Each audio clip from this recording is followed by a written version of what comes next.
All right, Shabbosai, good Shabbos, good Shabbos. Good morning. Let's, not good Shabbos. You're just telling me the Dvar Torah. That's how I was thinking about Shabbos. All right. Let's begin. So today's daf, we have a beautiful daf ahead of us. Today is Kuf Samech Ches 168. I know you got up to 2 dots, but for the benefit of our podcast listeners as well, we'll just get in a full blot Gemara. We're going to pick up on Kuf Samech Zayin Amud Beis 167b, specifically 5 lines up from the bottom. So the Gemara says the following. Thank you very much. Good morning. There was a particular receipt that Rabbi Yirmiyah bar Abba was signed on. He had signed on to it. So also remember again, this is going from the Mishnah, the idea that after a woman would go ahead and get her ksuva, be paid for her ksuva, husband would issue a receipt indicating that the ksuva was paid.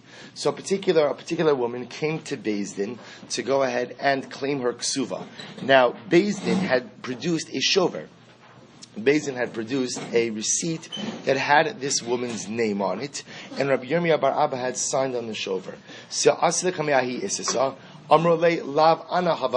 woman said, listen, I know that person has the same name, but that's not for my ksuva. Meaning, I was never paid for my ksuva, so even though there's another woman with my same name, this document ultimately was not written for me. My husband still owes me the ksuva. Amar ana nami amri lahu lab ihihi. So ultimately, Rabbi Yirmiyah bar Abba says, when you first walked into Beis Din, I was also pretty convinced that you were not the woman for whom we had signed the shover some time back. In other words, Rabbi Yirmiyah was saying, you do not look like the woman who we signed the shover for a while back. Take a look at the Rashbam for just a moment. When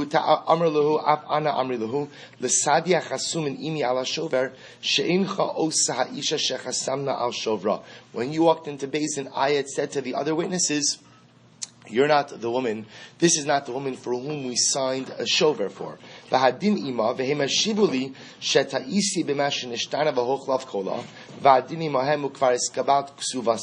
However, Amrli, so after I said to the witnesses, this is not the lady for whom we signed the shover, the witnesses says, yes, she is. Amrli, Meka shud the kashala, ubagar lakala. She's aged.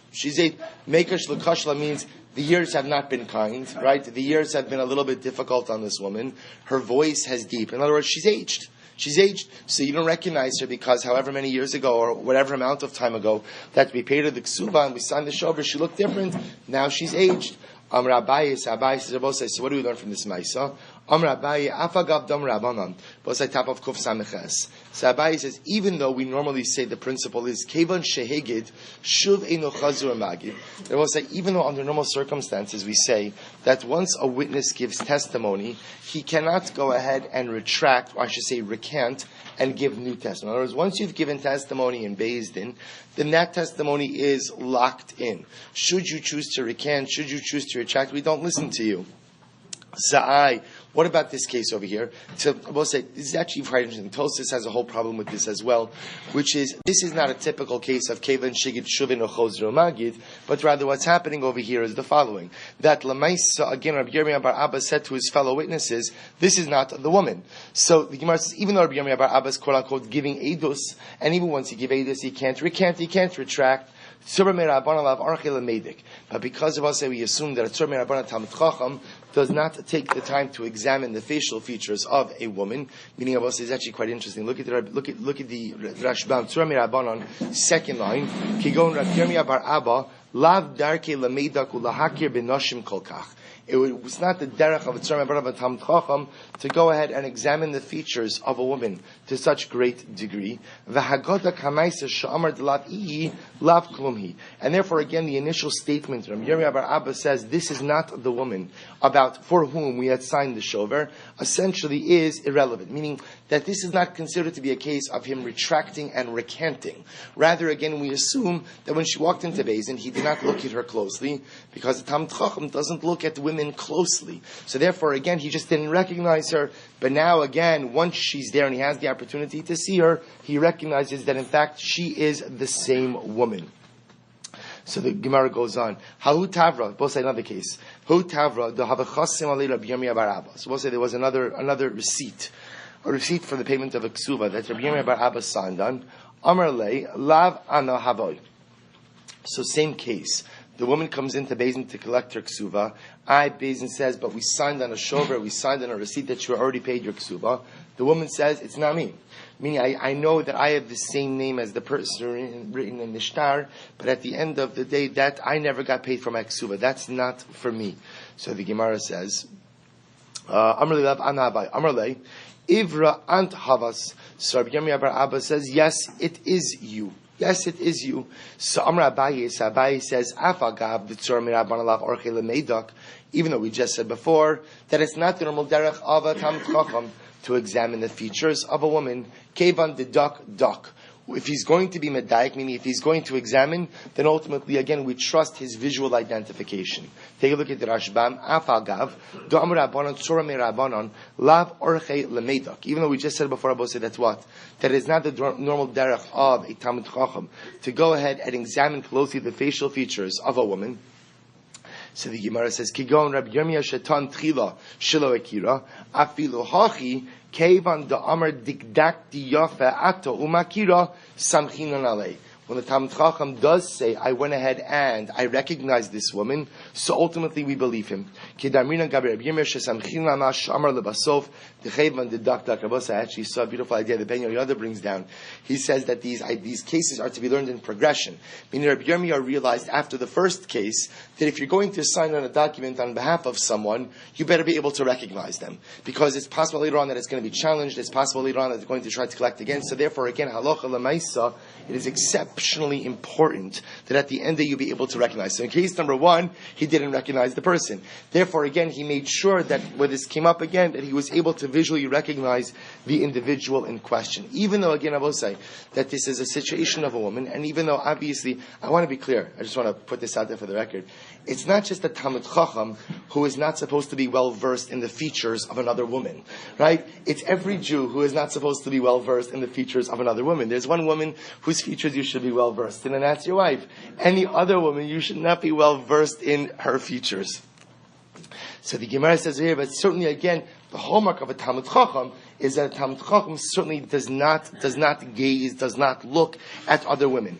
Amr Abaye, so listen to this, so how does this end? Amr Abaye, Haitzura Mirabanan, the Azal Lekadusha Isasa. This is actually quite amazing. Sefer Abaye says, if a Talmid Chacham wants to go be Makadish a woman, so he wants to give Kiddushin to a woman, so what should he do? Nidbar Am Ha'aretz Bahadei. He should take an Am Ha'aretz with him. Why? So that this way at the wedding, you'll invite the Am Ha'aretz to the wedding also. This way the Am Ha'aretz can attest that it's the same woman who he was Makadish, and no one performed the swap over here. Look at the Rashba, I will say this is amazing. Rashba says, Am Ha'aretz Shemistakel Umakir Ben Noshim. Listen, now you understand, by the way, the profundity of that statement. The Gemara is giving you a definition.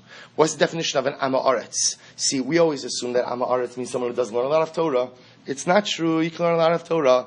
But if you look at women, you're an Am Ha'aretz. You're an Am Ha'aretz. But listen, this is an incredibly profound yisod. Just as an aside, this is exceptionally important. Because Lamaisa, again, one of the greatest nisyonos we have in our generation is histaklos, is looking at things that we should not be looking on. Especially, again, this is not like an anti-technology rant. But again, especially with the internet and everything, and we live in a very sexualized society, one has to be very careful. One has to be careful also even with socialization, right? Socializing with women, socializing, even couples. One has to be careful that socialization takes place within the context of Kiddush and Tara. So people think, it's Shabbos Yantiv. You know, we'll say sometimes Shabbos and Yantiv could be the most dangerous times for socialization for one simple reason. Because there's alcohol involved. And a person just has to be exceptionally careful. A person has to set Gidarm. You hear about crazy things that happen all of the time. You know, as they say, Eina Petrapis La Arayas. That at the end of the day, if there's one area where all of us are weak in life, it's in areas of morality / immorality. And again, no one should ever think that they're above temptation in any way. See, here you see the Gemara tells us that what's an Am Ha'aretz? An Am Ha'aretz is someone who goes ahead and looks at women. That's an Am Ha'aretz. You can learn, you can know Shas, Gan Shas, Talmud, Yerushalmi, backwards and forwards. The person looks at other women besides his wife, then unfortunately, again, that's a definition of an Am Ha'aretz. Nevertheless, the Gemara is saying, since there are already Am Ha'aretzim, so the Talmid Chacham at least should utilize it to his benefit. And if he's going to go be Makadish a woman, he should just take the Am Ha'aretz with him, so at least somebody at the wedding will be able to say, yeah, that's the Kala. Now, listen, I want to be clear. I'm sure Yehuda covered this yesterday. But to be clear, remember, Gemara is not condoning this practice of the Talmid Chacham in this case over here. Remember our Kiddushin days. And our Kiddushin days, remember the Gemara says that as much as you can be Makadishim with the Shaliach, remember what did the Gemara say? Mitzvah bo yoser mi bishlucho. That there's dafka mitzvah to be Makadishim in yourself. Why? You should see her. Don't be such a tzaddik. Don't be such a tzaddik, right? Don't say, I'm only interested in their midos. Don't be just interested in their midos. Meaning, physical attraction is exceptionally important within a marriage. Therefore, a man has to be able to see his wife, his kala, before he marries her. The Gemara is just talking about a metzius over here. That sometimes the metzius was such that the Talmid Chacham may not have paid such attention to the actual looks and to the physical parts of the Isha. Therefore, you should take the Amma Aretz with him because he'll surely pay attention. And he'll be able to go ahead and ultimately, again, identify the suman for the Talmid Chacham. Good. Says the Gemara. We'll say now we go weiter. Habal no sitzchar. Remember again, the Mishnah went ahead and discussed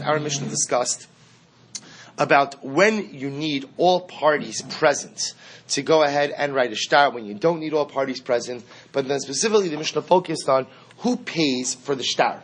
Who pays the shtar? Is a very important yisod. You had a sofer, you had expenses, you had costs. Who pays for the shtar? So the Gemara says, "V'habal no sein schar." Remember again, the halacha is that a husband has to pay for the get. So the Gemara says, "My timer, what's the reason?" Because the pasuk says, "V'kasav v'nasan." Because the pasuk says that the husband will write, the husband will give the get. So essentially, the Torah puts all of the responsibility for the writing and delivery of the get on the husband, and therefore the husband has to pay the sofer. We'll say, but the Gemara says something amazing. So we'll say this is actually amazing. Now, this is not our practice. Now, we'll say, the truth is, now this is our practice. Meaning, today, a husband pays for the get. So apparently what the Gemara is reflecting over here is, there was a particular point in time where the minhag was, or the halacha was, that the woman paid for the get. If you look at the Rashbam, right across, the Rashbam says, now that we have the wife pay for the get, I will say, why is that? Shaju rabbanan isha ki echid v'lo l'shiyeh. This is amazing. Chazal went ahead and told the wife, you pay for the get. Why should you pay for the get? In order to expedite the process. Because I will say one of the ways in which the husband could drag his feet, ultimately again regarding the get process, is to delay payment of the sofer. Therefore, in order to avoid this, the Chazal said to the woman, you pay for the get. Delon Nishei, Rashbam says, in order to avoid aguna problems, Chazal said to the wife, you pay for the get. So we'll say, now again, at what point in time this kind of switched back, I'm not exactly sure. But Lamaisa, again, you see that there was a period, even though the Mishnah Paskins, the husband pays for it, nevertheless, we see as subsequent to Kanas Chazal, the wife should pay for it in order to avoid agona issues. Kosvin shtar lelo ve'afa pishen mal ve'imo.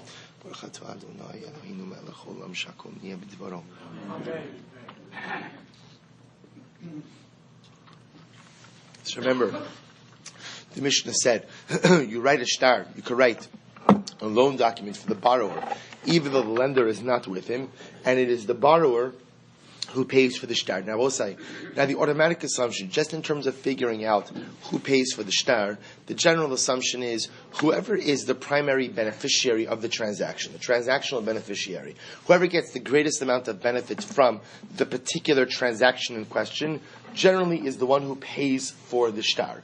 So, for example, if there's a borrower and a lender, you have a loan document, so it is going to be the borrower who pays for the shtar, because the assumption is that he is the beneficiary of the transaction. So Pshita, the Gemara says, of course he's going to pay for it. Lo tzricha be'iska, to which the Gemara says, no. Let's say you're talking about an iska situation. I will say, remember again, what's an iska situation? Rashbam says, ma'os lemachtzis schar. So remember, an iska situation, I will say, is where I lend money to someone, but ultimately we agree to split the profits. Meaning, Reuven is borrowing money from me for the purpose of investing in a business. We're going to split the proceeds from the investment. So I might have thought in that case, I, the lender, am a beneficiary as well. So perhaps either I should pay for the shtar, or perhaps I should split the cost of the shtar. Kamash Malonno, that the borrower is still considered to be the primary beneficiary, and therefore he pays for the document. Kosvin shtar lemocher, afa pi shein lokeachimos. Remember again, the Mishnah says, we write a shtar for a seller, even though the purchaser is not with him, but it is the purchaser ultimately who pays for the shtar. So the Pshita, the Gemara says, that's obvious, because again, we assume that the purchaser is the primary beneficiary of the transaction, to which the Gemara says, no. Lo tzricha b'mocher sadeh mipnei rasa. But we're talking about a case where the seller is selling his field mipnei rasa. Mipnei rasa means that this is a deficient field. Look at the Rashba, which is one mipnei rasa. Mum gadol sheba or rechokam, and either there's something wrong with the field, or it's very far away from the rest of the holdings of the seller.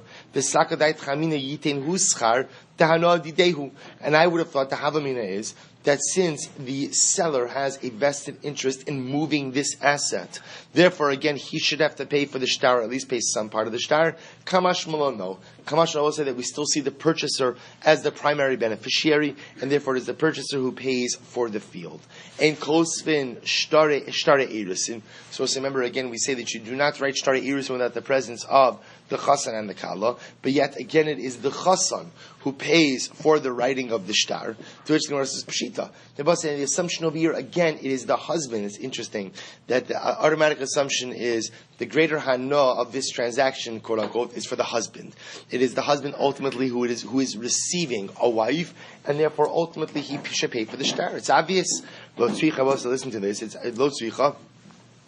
It's necessary to teach the following case. So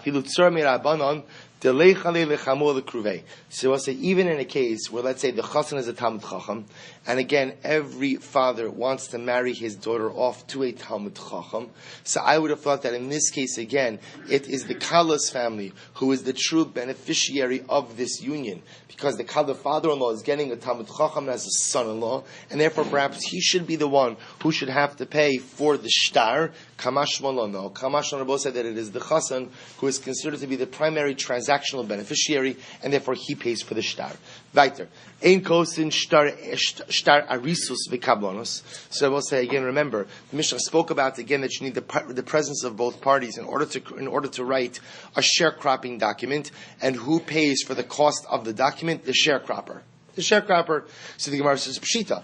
Again, I will say, once you know the principle that whoever is the primary transactional beneficiary is the one who pays for the document, then all of these cases become somewhat obvious. So obviously the sharecropper is going to pay for the document because he is the primary transactional beneficiary. So why does the Mishnah have to tell me that he has to pay for the document? To which the Gemara says, Lo tzricha bebora. We'll say, what's the case of Bora? Look at the Rashbam. Shetzarech lahovira shana ushnasayim ve'in revach atla makabel. We'll say the case over here is where, sometimes you had to leave fields fallow for a particular amount of time. So let's say the first year of the sharecropping arrangement, the field was going to have to lay fallow. In that case, I would have said the sharecropper is not the primary transactional beneficiary. Kamashma, even in that case, he's still considered to be the primary beneficiary, and therefore he has to pay for the shtar. Weiter, in kosvin shtari beirurin elamidashnehem. You can only write shtari beirurin, right, with the consent of both parties. To which the Gemara asks, "My shtari beirurin." They will say, what is a shtar beirurin? What is this? Hacha targimo shtari ta'anasa. So we'll say here in Bava they define this as shtari ta'anasa. We'll say, what is shtari ta'anasa? Look at the Rashba for just a moment. Shtari ta'anasa shnei sofrei hadayanin hayu kosvin tainas anshe hariv kedei shelo yehu tanin v'chozrin v'tonin v'alpi osantanos poskin hadayan es dinam. So we'll say, you know what this sounds like? This is like the court record. The stenographer. So when people would come to give eidos in Beis Din, you'd have the stenographer recording their eidos. They both say, why do you want somebody recording their eidos? So first of all, because if somebody changes their story, you want to be able to know that. You also need a court record in order to be able to chazer over the testimonies, in order to be able to render their decision. So both say, it costs money. It costs money to have the court stenographer. So therefore, again, the Gemara says that both of them have to pay shared costs in the stenographer. So the Gemara says that's the first opinion as to what shtari beirurin is. Rav Yirmiyah bar Abba Amar ze bar lo echad v'ze bar lo echad. Rav Yirmiyah bar Abba says what it refers to is the following. Shtari beirurin Rabbi is like this: when two people had to go to Beis Din. So this is assuming there's not a Beis Din kavua. if there's not an established Beis Din in town, so what would often happen is each of the parties to the dispute would have the right to choose a dayan, right? So Ruvain chooses his dayan, Shimon chooses his dayan, and then those two dayanim together choose a third. That process was committed to writing. They wrote down this process, and that's called Shtare Berin. So we'll say, so machlokes, the Shtare Berin ultimately mean the record of the court proceedings, the record of the eidos of the litigants, or does it mean the record of each of them choosing their dayan? Either way, this is the type of document Rabbi say both of them have to share the costs. Rabbi Shimon Gamliel Omer l'shneim kosvin shtayim lezeh ba'atzon lezeh ba'atzon. Rabbi say, listen to this. So the Tanakhama, the first opinion in the Mishnah said we write one shtare berin, meaning we write one document. Let's go with the first approach. One document that contains the testimonies of each of these individuals. Rabbi Shimon Gamliel says that if the litigants say they each want their own document, then kosvin shtayim zeh ba'atzon lezeh ba'atzon. If each of them want their own document, in other words, Ruvain says, I want my testimony contained in my own, I don't want my testimony with yours. I want my testimony in my own document. Rav Shimon Gamliel says that we allow them to write two different documents. So the Gemara says, so what's the machlokes? So we'll say there's machlokes in Tanakama and Rav Shimon Gamliel. Rav Shimon Gamliel says that when we record the testimonies, we record testimonies in what? In what? One document. And even if the parties say, no, we want two documents, we do not listen to the parties, we only write one document. Rav Shimon Gamliel says, no, if one of the parties involved wants his own document, we give him his own document. So what are they arguing about? Lema bekolfen al midas stom kamith. This is quite amazing. Perhaps they are arguing about whether or not we could compel someone regarding Midas Sdom. Now, what does this mean? Take a look at the Rashbam. It's about 8 lines up from before it gets wide. Lema bekofen al Midas Sdom kamiflagi. So says Rashbam. Midas Sdom kidis. Now, what's Midas Sdom? Homer shali shali shalach shalach zel mida beinonis. So we'll say if a person says what's mine is mine and what's yours is yours, so the Mishnah identifies this as a mida beinonis, right? Amid of the not a tzaddik, not a rasha. The Yeshomim zo midas dom, and some say no. Rabbi say this is in fact midas sdom. Lema tanakam. Rabbi say midas dom. Rabbi say that term refers to people who refuse to do good for the other, even when what? That good doesn't cost me anything. Rabbi say to not do good for the other because it's going to cost me. That's certainly not good, but I understand it. Not everybody's willing to spend money. Not everybody's willing to be mahana the other with their own funds, fine. But to do good for someone, to refuse to do good for someone, when it doesn't cost you anything, then Rabbi say that's just mean-spirited. We call that midas sdom. So watch this. Lema tanakama savar, shnehem nostin schar, v'nostin shtar echad bein shnehem. So the Tana calls Rabbi say that under normal circumstances, when people come to Beis Din and they go ahead and what? They contribute, they have to write a shtar bererin. Both of their testimonies are contained within one document. And both of them share the cost of that document. So watch this. Tanakama Savar, Shteim Nosin Schar, they both therefore contribute to the cost of the document. V'nosnin shtar echad bein shnehem. And there's one document for both of them. V'im yomar echad mehem lo etein aschar, ki ani chafet shehe li shtar echad levadi, u'lishtar ech acher, v'yesh shali shali, v'shalach l'shalach, kofin oso v'osin echad, Kimash Amar Midas Tomhi, Reb Shimon Gamliel Savar in Kofin. So perhaps the Machlokes is the following. The Tanakhama says, I don't understand, under normal circumstances, what's supposed to happen. Both of their claims are supposed to be recorded in one document. And if one of the litigants says, no, I'm not contributing towards that document, I want my own document, and you should get your own document. So the Tanakhama says, you know what we call that? We call that midas dom. And you know what? When it comes to midas dom, we don't listen to you. Kofin al midas dom. We force a person not to be a sodomite. Right? And therefore, again, we will force you to participate ultimately, again, in this joint shear. It's not joint shear. This joint shtar. And therefore, again, we're not going to listen to you. Rather, you have to participate in the joint shtar. So the Tanakama holds kofin al midas dom. Rabbi Shimon says, no, in kofin al midas dom. Here the guy's a jerk. For some reason, he wants his own shtar. But l'maisa, if somebody wants to be a ben sdom, so l'maisa, at the end of the day, we're not going to force him not to. It's a free country. Everybody can do what they want. And therefore, again, he could get his own shtar. Yes, by him getting his own shtar, what does he do? He necessitates the other getting his own shtar as well. But we don't force a person not to be a ben sdom. To which the Gemara says, To which the Gemara says, the Gemara says, fine. Lo. The Alma Kolfin. So Gemara says, no, that's not true. In fact, again, Lamaisa, we're Kolfin on Midas on our website. When we see someone acting like a member of Sdom, right, we force people to behave appropriately. This, of course, is something that we lack in today's disorganized community. When the Gemara talks about Kolfin on Midas Sdom, they have organized communities with batei din, with strength, with teeth. So Beis, when they saw someone acting inappropriately, had a mechanism to be Kolfin on Midas Sdom. If you were behaving like a sodomite, so Lamaisa, again, like a Midas, like a Ben Sdom, so Lamaisa, we have the ability to be Kolfin on Midas Sdom. To which the Gemara says, what's machlokes over here? V'ha'chayin taima to Reb Shimon Gamliel. The Amar lei lo nechele de tehevis chusech gabis chusi de damis alai ki arye arva. So let's listen to this. Reb Shimon Gamliel says, because when one of the parties involved wants his own shtar, that's not Midas Sdom. We'll say there's a good reason. Let's say Reuven and Shimon come to Beis Din. They're having a disagreement. So under normal circumstances, what happens? We record both of their claims in one shtar. Suddenly Reuven says, I don't want one shtar, I want my own shtar. I want my claim to be in one shtar. I want your claim to be in a different shtar. Why? Because it was like court records, sometimes, or very often court records were public record.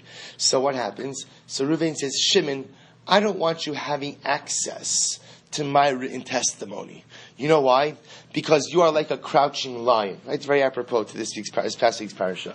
Right? I don't want you having access to my records because you're going to try to deconstruct my statements. And therefore, again, I'm happy with the court to have access to my records, but if our claims are recorded in the same shtar, then you're going to have access to my records by virtue of the fact that what? You have access to your records. Therefore, what I prefer is for our testimonies to be recorded in two different shtaros. Therefore, again, you don't have access to mine. Take a look at the Rashbam. The Rashbam says, the damis alai k'arye arva, kol shosh etirak sav, tavo alai ba'alilos tanosecha ksuvimbo, v'sham tira tanosai, navo lidei meriva, ki ish merivos ata.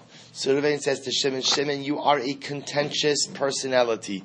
You will say, ki ish merivos ata. You will say, sometimes when you tell people that they're a fighter, they take it as a compliment. We'll say, very often it's not a compliment.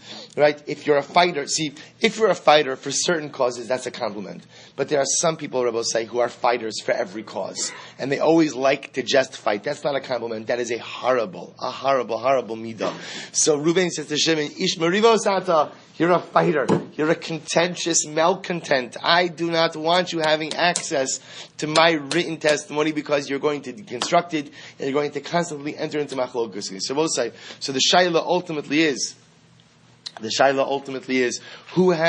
Reuven have the right therefore to order two different shtaros or not? Tanakama says no. Tanakama says Beis Din has a process, and the process is that the testimonies are recorded within one written document. Rosh Gamliel says no. If I am concerned about ongoing machlokes, I have the ability to go ahead. I, as one of the litigants, have the ability to order two different documents. But Rabbi say both the Tanakama and Rosh Gamliel will both agree that what? Kolfin al midas sdom. That when someone acts in an unreasonable manner, in a totally unreasonable manner, and I will say in a matter where a person's taking a stand that is to someone else's detriment and the person gains absolutely nothing from that, so I will say even in those circumstances, everyone will agree that kolfin al midas sdom. Fine. So we'll say it happens to be we don't pass like Rav Shimon Gamliel in this case, we pass it against Rav Shimon Gamliel in this case, and at the end of the day, the halacha is that we go ahead and we do not order two different documents. Rather, all testimonies are recorded in one document. Says the Mishnah.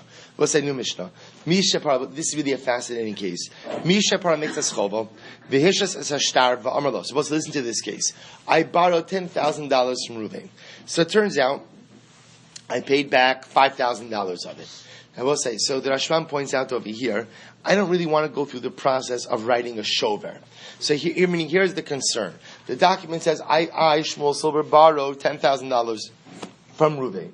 I now paid him back half. We have a problem. On one hand, I don't want that document sitting in Reuven's hands. Why? Because that document says I owe Reuven $10,000, but I don't owe Reuven $10,000. I only owe him $5,000. On the flip side, we're both a shtickle cheap, so neither of us really want to go ahead and pay for a sofer to draft a receipt for the $5,000. So we have come to a good compromise. Let's give the shtar to Shimon. Let Shimon hold on to the shtar, and therefore again Shimon will know that I already paid back $5,000. But he shouldn't release the document to Reuven until I pay back the other $5,000. But I make the following tonight. V'amar lo nasati locha mikan v'ad yom ploni tein lo shtaro. So we'll say. So what do I say? I say Reuven here. I say to Shimon actually. Shimon, if I don't pay off the remainder of the debt, the remaining $5,000 to Reuven in the next 30 days, give Reuven back the shtar. And I will say, now what happens if Shimon gives Reuven back the shtar? What happens? Shimon now has the ability to go ahead and, Reuven has the ability, he now holds the shtar that says that I owe him $10,000. Which I will say is another way of saying, I'm saying to Shimon, if I don't pay the remainder of the debt in 30 days, give the document back to Reuven, and I agree to once again repay Reuven the whole $10,000. In other words, what I'm saying over here is that if I go ahead and I don't pay back within 30 days, I agree to pay Reuven essentially a premium of $5,000, an additional $5,000 above and beyond the original value. I will say, what about ribis? Right? What about interest? It's not a problem. Why? Because essentially what I'm saying, implicit in my statement was what I'm saying is, if I don't pay the remainder of the debt within 30 days, that first payment of $5,000 should be considered what? A matana, a gift, and I still owe him the full $10,000 of the note. So we'll say, so listen to this. Higia zman v'lo nasan. Higia hazman, right? Higia hazman. So we'll say, so we again, you don't have to finish mission. We always know how these stories end, right? The best intentions. So 30 days elapse, I still have not paid the remaining $5,000. So we'll say, now the shaila is what? Shimon, the one who's holding the note. What should Shimon do? Rabbi Yossi Omer, Yitain. Rabbi Yossi says, Shimon, listen, a deal is a deal. You should give back the note to Reuven. And now Reuven has the right to collect $10,000 from me. Rabbi Yehuda Omer, Yilo Yitain. Rabbi Yehuda says, no, Shimon, you should not return the note to Reuven. Rather, you should continue to hold it. So we'll say, so what's happening over here? Says the Gemara B'maikim Ifligi. So we'll say, what is the nature of the machlokes? Rabbi Yossi Savar Asmachta Kanya. Rabbi Yehuda Savar Asmachta Lo Kanya. Rabbi say, here we go. The fundamental machlokes Rabbi say is, what do we do with an asmachta? What's an asmachta? Take a look at the Rashbam. Asmachta, second wide line, the widest lines. Hamaftiach lechavero davar, almanas sheyaseh davar la'asid, v'somich beliba b'shas hatnai, sheyucha lekayim hadavar keshiyagia zman, Uchishiagia hazman ye'anis v'lo yuchal l'kayim. What's an asmachta? Essentially, an asmachta is an exaggerated promise that you never really think you're going to have to carry through on because you're confident in your ability to fulfill the Tanai. So we'll say, so again, what's an asmachta? An asmachta is our Mishnah. I owe Reuven $10,000. I paid him $5,000. I say to the holder of the shtar, Shimon, in 30 days, if I'm not back, give him back the shtar. But we'll say, what am I thinking? Right? I am able to make this ridiculously exaggerated promise because I'm uber confident in my abilities to go ahead and pay off the remainder of the loan within the allotted time. Which Rabbi say, now there's a caveat to this. I'm so confident that what? I don't really believe in what I'm saying. In other words, do I have deep down an intent to pay him the full $10,000 if I don't deliver after 30 days? And the answer is no. Why? Because I'm totally confident in my ability to pay off the remainder of this debt within the allotted time. So both say, not only is it an exaggerated promise, but it's an exaggerated promise in which I, the promisor, that's the right word, the promisor, the person who made the promise, I have absolutely no intention of carrying through on this. Not because I'm lying, but because I have no intentions of allowing the situation, the transactional reality, to getting to this point where this tonight is actually davar shabali olam. So I'm willing to, we'll say, this is my simcha yom. People make exaggerated claims or exaggerated promises that they have no intention on delivering on. Not because I'm lying, but because I'm never going to allow the situation to get to that point. I'm never going to allow the non-payment to get to 30 days. So I'll say, so the shaila is shkayach. But now 30 days elapsed. and I didn't pay off the remainder of the debt. So what's the status of an asmachta? And we'll say, what is the status of an exaggerated promise that I never really had intention to carry through on because I assumed I would fulfill the details of tonight before that asmachta came about. So now if I didn't, is asmachta kanya? Is asmachta binding or not? So the Gemara says, Rabbi Yossi savra asmachta kanya. Rabbi Yossi says, yes. He'll say, you know what, dvarim shebalev einam dvarim. Whatever you think, I don't care what you're thinking. What do we care about? We care about what you say and what you do. You made it tonight, and tonight is, I promised that if I don't pay off the remainder of the debt in 30 days, Shimon, give back the note to Ruvain, and I now owe Ruvain the full amount of the $10,000 value of the note. Rabbi Yehuda Savar, so Rabbi Yossi says, Rabbi Yehuda Savar, Asmachta lo kanya. Rabbi Yehuda says that an exaggerated promise of Bosai is not kona. When we know, now how you know when something is an asmachta or not is a different discussion, which we'll actually touch on a little bit later. But the idea is if something is clearly an exaggerated promise, so if something is clearly out of the norm. If I've paid $5,000, to say that if I don't go ahead and pay 30 days later, that I'm going to be chayiv the first $5,000 as a gift, and I'm going to be $5,000, that's ridiculous. That's clearly an exaggerated promise. Rabbi Yehuda therefore says it's not kona. So we'll say, what would happen in this case over here? We would tell Shimon, hold on to the note. Beis would tell me, Silver, you're still chayiv the other $5,000. Make a payment plan. Pay off the $5,000. Amrav Nachman, Amrav Baravua, Amrav Halacha Rabbi Yossi. So we'll say, Rav Nachman sitting there, Baravua. That's the name of Rav. That halacha is like Rabbi Yossi. We'll say, Rabbi Yossi paskin. Rabbi Yossi said, Asmachta kanya. So ki asala kamed Rabbi Ami Amar Lahu. V'chime achash Rabbi Yochanan melamdenu pam rishon pam shniya locha Rabbi Yossi. Mani asa. So we'll say, what should I do? So said Rabbi Baravua, we've learned one time, two times, we learned so many times. That halacha follows Rabbi Yossi. That asmachta kanya. So what should we do? And we'll say, how does the Gemara end? The Gemara says, ve'ein halacha Rabbi Yossi. I don't care how many times you learned it. We'll say, we paskin asmachta lo kanya. Asmachta lo kanya, that Rabbi an exaggerated promise. Exaggerated promise, ultimately, again, is not a binding promise. Rabbi say, just so you should know, this ties in to another very important yisod, which is, the Gemara says that the Masachik Bekuvya, someone who is a gambler. So first of all, besides that, he doesn't have a chilik in olam haba, which we're not going to discuss today. He's pasal le'edus, right? A gambler is pasal le'edus. Why, Rabbi Osai? Because the Gemara says he's like a gazlan. He's like a thief. Why is he like a thief? Rabbi Osai, because the Gemara says something amazing. The Gemara says that when people gamble, and everybody puts their money in the pot, right? Everybody puts their money in the pot. So Rabbi Osai, so no one assumes that what? No one assumes that they're going to lose. As I was saying, even someone who says, I don't play to win, everybody plays to win, right? In fact, it's sad if you don't play to win. Everybody plays to win, right? So therefore, again, I will say what happens when everybody puts their money in the pot, and let's say I go and I win, shkoyach that I won, except what the Gemara says, it's gezel. Why is it gezel? Because I'm taking all of that money against their will. But one second, but Ruvain and Shimon and Levi, Yehuda, the guy someone is putting their money in the middle of the pot. They're clearly relinquishing it willingly, to which the Gemara says it's an asmachta. They say they're putting their money in the pot and they're ready to lose, but what? They're not ready to lose. And I will say, we paskin asmachta lo kanya.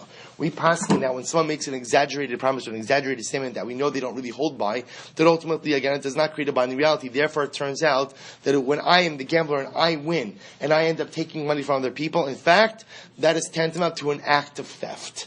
That is tantamount to an act of gezel, and therefore, I give them a sachik b'kuvi is going to be pasalei. It's incredible. Conditions have to be in place, exaggerated promise, and no kavanah that you're going to, no intention to follow through both. So correct. Meaning the idea is, as Yachim bringing up, the more complicated piece is now how you define an asmachta. In other words, but yes, the answer is technically yes, where it's clearly an exaggerated promise. Now, the automatic assumption is when you're making exaggerated tanoim, the assumption is that your intention is you're never going to have to follow through on this. That's your default intention. What constitutes an asmachta, we'll say, is a more involved discussion. Says the Mishnah. We'll say again, this just gets better. This gets better and better. I don't know what to say. Misha nimchak shtar chovo. Bosa, listen to this. Somebody comes to Beis Din, and these are really interesting cases. We'll say, it's so interesting. We live in such a different age where, if you have a document that's important to you, so what do? Right? You back it up. Right? We have everything backed up. So it's amazing to think that, once upon a time, things weren't backed up. Right? Meaning, once upon a time you had a document, and it was you had to guard that document for dear life. And if you didn't guard that document, mamish, like, you had nothing. So you're talking about situations where people could lend incredible amounts of money, and all you had was mamish, a piece of parchment. That's what you had. So listen to this. Someone shows up. I show up in Beis Din. Misha nimchak shtar chovo. So as I show up in Beis Din, what happens? I have a shtar, but my shtar was erased. How does that happen? Look at the Rashbam. We'll say third line from the bottom. Misha nimchak shtar chovo me'atzmo shenishtashtesh o shenafal of mayim. We'll say what happens. The kids, it's always the kids, right? What happens? They're having a water fight, and they're right in my office, right by my shtar. And we'll say, what happens? Water gets on the shtar, and the print now becomes smudged. Something happens. So, mamish, Ashav in Beis Din, I lent Ruvain $10,000.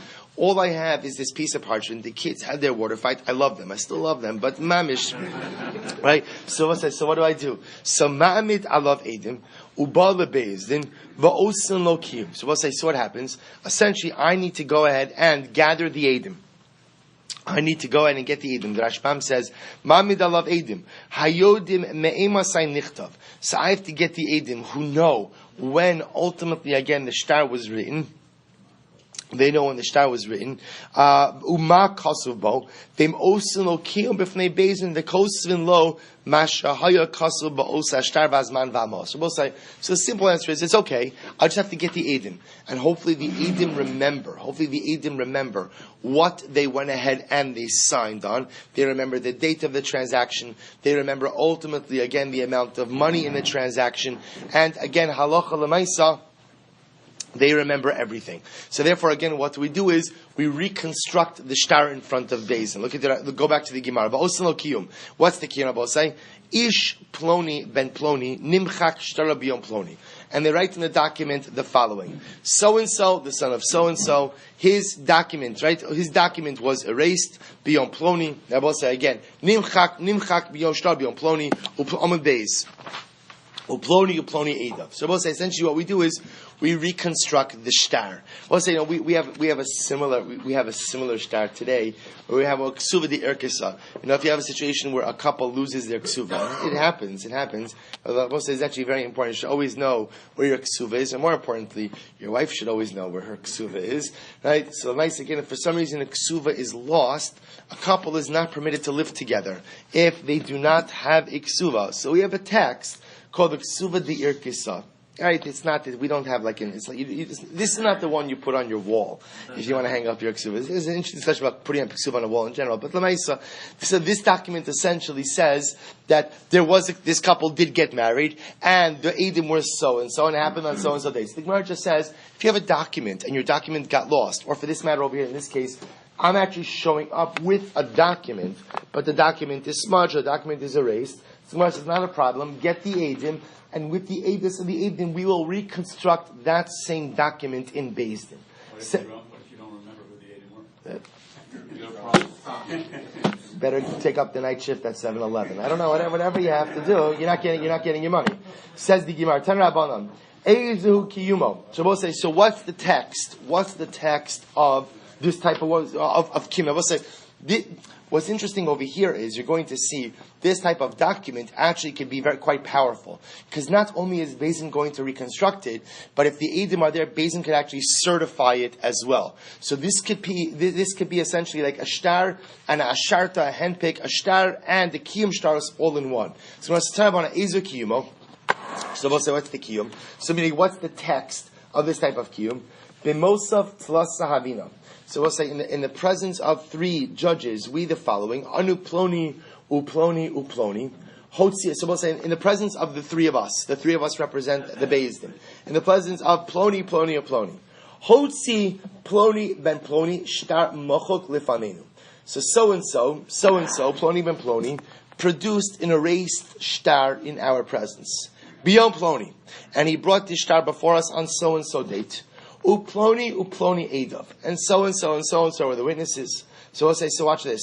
Im kasav bo huskaknu leedusan shel edim v'nimtzas edusan mechuvenes. So we'll say, if the document then says We heard the testimony of the witnesses.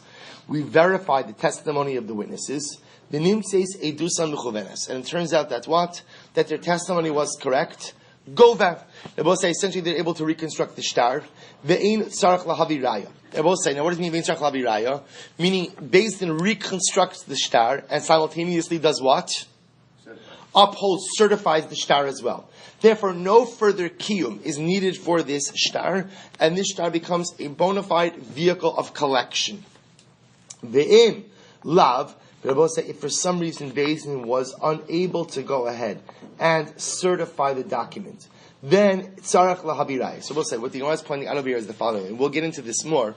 What the Gemara is suggesting both says that sometimes Beis Din could reconstruct information based on the testimony of people, but yet Beis Din cannot go ahead and necessarily attest to the veracity of the information. I was about to say, if somebody shows up in Beis Din and they says, I lost my document, Beis Din could reconstruct it, but we'll see under certain circumstances, if Beis Din is able to certify the testimony of the witnesses to a degree that they feel fully confident that the shtar is not only valid, but they could certify it, and they can certify the shtar as well. Other times, all they can do is certify what is being told to them, but they can't necessarily put their stempel on the shtar itself. So the shtar will still require an additional level of certification. So the Gemara says, we'll say, take a look at the Rashbam for just a moment. Im kasavos kaknu. Look at the Rashbam. Sha'amdu elu bezin hamekaimin. V'chakru edim achasun bo lohoira chasimasan. V'nimsa divrei mechuvanin. Gova misman rishon hakasav b'shtar. So Bosai, the idea is, remember, the power of the shtar Bosai is, the date of the shtar, of course, is the date in which they're coming before Beis Din. But the real date of the shtar is on Bosai. Remember, if I am the holder of the shtar, what I want, what date do I need in the shtar? The original date of the transaction. Why Bosai?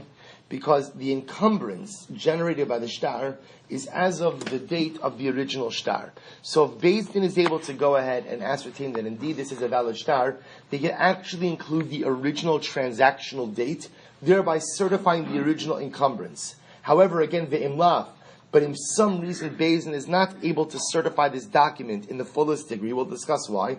Tzarich lahavi raya acheres alazman va'al sikom ha'mos va'kol ma'asher kasa b'shtar. So both say, otherwise, if Beis Din cannot go ahead and certify this, then the Baal Shtar will have to find some other mechanism for upholding this shtar. Nikra, they both say, watch this. If the shtar was torn, puzzle. Niskara, kasha. So both say, look at the difference in these Lashonos. Nikra, the Rashbam says, is al yidei adam. If the shtar was clearly torn by someone, then the shtar ultimately again will be puzzle. Niskara, however, if the shtar was torn by itself, meaning by itself means by accident, the Rashbam says, bless you. When we say by accident, the shtar will be kasha. We're going to define what this means in just a moment. Nimchak o nishtashtish. We'll say if the shtar was erased, or nishtashtish, we'll say means it was smudged. Im rishumo nikar kasher. Say if the original print is still recognizable and the shtar is kasher, so we'll say let's go back in this brisa. Hechi dami nikra, hechi dami niskara. So we'll say, remember again, what did the brisa say? If the shtar nikra was torn by a person, then the shtar is puzzle. Niskara, if the shtar was torn by itself, then it's kasher. So it says the Gemara Shkaya. How do I know the difference between a shtar that was torn by a person or a shtar that was torn by itself? To which the Gemara says, Amar Rabbi Yehuda, nikra Kara shel Beis Din. Niskara Kara shel Beis Din. I will say Rabbi Yehuda says Nikra means that the shtar was torn. What does it mean it was torn by someone? It was torn by Beis Din. Niskara means it wasn't torn by Beis Din. Hechi dami Kara shel Beis Din. How can you tell if a document was torn by Beis Din? Amar Rabbi Yehuda, listen to this. Makom edim umakom hazman umakom hatorah. They both say, when would Beis Din tear a document? When would they tear a document? When it's already been fulfilled. Or as we'll say, Beis Din, if they know that a document is, let's say a loan has already been paid, Beis Din will tear the document in order to ensure that the document cannot be used for collection again. But when Beis Din tears, they tear in very specific places, namely the place where the witness is signed, the date, and the Torah. For both, I remember again, the Torah, there's the Tofes and the Torah. The Tofes is the boilerplate, is the general generic information. The Torah is where you have the name of the parties, the amounts of the money. So if you see a document, both say torn in these specific places, the witness's signatures, the date, and the Torah, then what? They will say that is clearly an intentional tear. That was done by Beis Din. In order to invalidate the shtar. So if you see a shtar like that, then you know that the shtar is possible. On the other hand, again, if you see a shtar that just is what? Stam ripped. But the rib seems to be a bit more haphazard, then again, I will say it's just possible as an accident, and the shtar could still be kosher. Abaye says, Shasi va'arev. Abaye says, I will say, that when Beis Din would go ahead and tear a document, they would tear it Shasi, I will say, Shasi means crisscross, right? Length and width. They would tear it in a way where across, right? I guess maybe across either it means like an X, Shasi va'arev, or it can mean across the length and across the width. The idea being that they do it in a way that looks like a premeditated tear. Fine, supposed to listen to this case. Hano Arvoi, the Asula Pumpadisa. There were these Arabs who came to Pumpadisa. Dahavo Ka'anse Ar Asa de Inshi. And I will say these Arabs were forcibly taking land from Jews, from people. Asa will say, so what happens? Asa, this is actually very interesting. Asu Marusaihu Lekamei Dabai. So the owners of the land came before Abai and they said the following: Amar Lei, Lechse Mar Shtare. So they came to our interesting request. Abai, look, we come here with the deeds to our land. We purchased this land, we bought this land, it belongs to us. What we're asking you is the following. Examine the shtar. If you believe that we are indeed the bona fide owners of the land, then what we're going to ask of you is do the following. Write for us another document of ownership. This way what? This way, when the Arabs come and take our land, we will say the problem was when the Arabs took the land, they didn't just take the land, but they were smart. What did they do? We'll say everyone knows that if you want to go ahead and delegitimize someone's claim to land, what do? You take away their historical claim. Oh, sounds a bit familiar, right? If you want to go ahead and delegitimize, someone's going to say, just to take someone's land is not enough. You have to say that the others never owned it, right? You have to say that someone else owned it earlier. So the Arabs, we'll say, Ein chadash tachas hashemesh. There is nothing new in humanity. You think Chevron is the first time that someone tries to take something from a Jew by claiming that they don't historically own it? You think this is a new thing? They were doing it in Pumpadisa also. So we'll say, so again, what the Arabs were doing was a very incredible thing. They took the shtaros. They didn't just take the land. They took the shtaros also. So these landowners come to us and we have a problem. If they take our shtar, we'll say, but here's the problem. If somebody takes your land and they take your shtar, what's your recourse?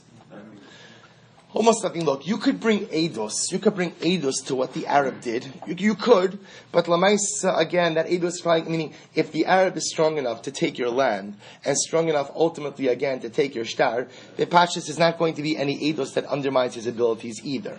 So what do you need? What you need is a shtar that backs up your ownership, so that when everything calms down a little bit, you'll be able to reclaim your land. So they come to Abaye with a great chap. Abaye, you see we own it, write for us a second shtar of ownership. Abaye says, this way if the Arab takes one shtar, we'll take the other shtar in our hands. Abaye says, I'm sorry, I can't help you. Rav Safra said, Abosai, you can't write two documents of ownership on the same parcel of land. Why? Dilma Tarif, We'll say this is amazing because the Sarfa was concerned about time. We'll say, watch this. This is mamish amazing. I come to Abai. I say, Abai, listen, the Arabs are about to take my land. Do me a favor, write for me another document of ownership. Abai said, I can't do it. I'll tell you why. Because we'll say, let's assume I bought this land from someone. So we'll say, when I have a document that says that I buy land from someone, that doesn't just solidify my ownership. What else does it do? In the event that the person, we'll call it Reuven sold it to me. If one of Reuven's creditors comes along and seizes the land from me, and both say, what do I have the ability to do? What do I have the ability to do?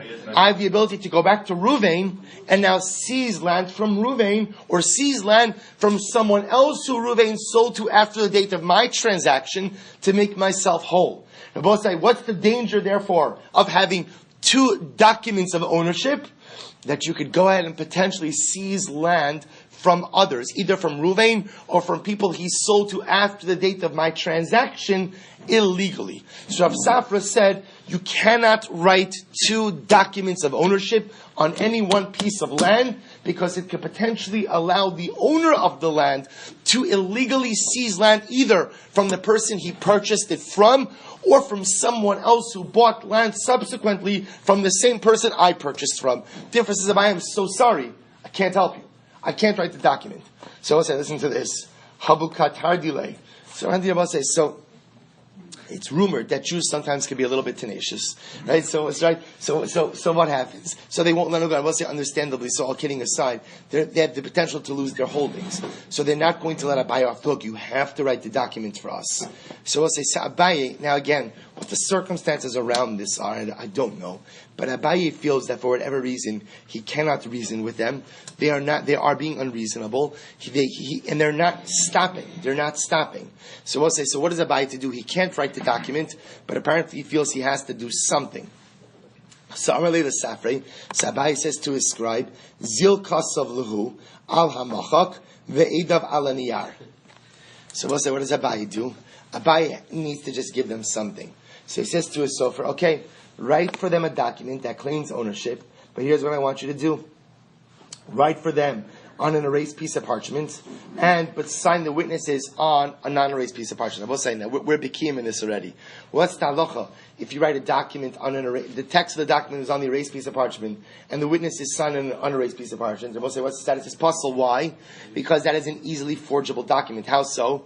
You can ultimately, again, erase the signatures, right, and go in and write more and sign afterwards. So essentially what Abaye says, now you're going to see what the Havamin is over here, but essentially what Abaye seems to be saying to the sofer is, write a document, erase it, write on it again, and sign the witnesses on that. And therefore again, give them their document. They're not going to know the difference. Get them off my back. But at least I am not in violation of Rav Safra's ruling. The Dilma Rishumon Nicker.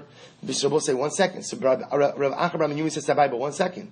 Maybe the original text of that first document is going to still be, so we'll say the Havamina is, that what Abaye was telling the Sefer was, write the full document, erase it, and rewrite it again.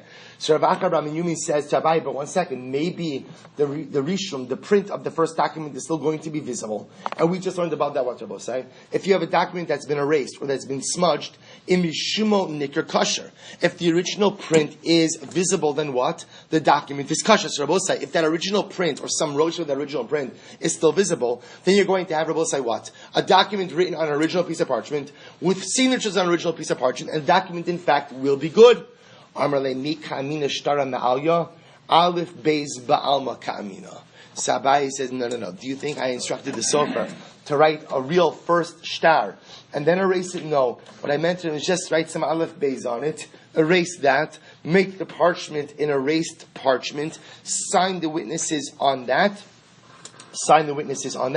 and ultimately write the shtar on that, sign the witnesses on the unerased piece of parchment. The shtar will be puzzle, but at least ultimately it will get them off my back. So we'll stop over here for today. We will continue in Mirat Hashem tomorrow with the other mechanisms available. In the event that a person went ahead and lost the shtar, or a person went ahead and ultimately again had the shtar erased, or a person has to reconstruct the shtar in Beis.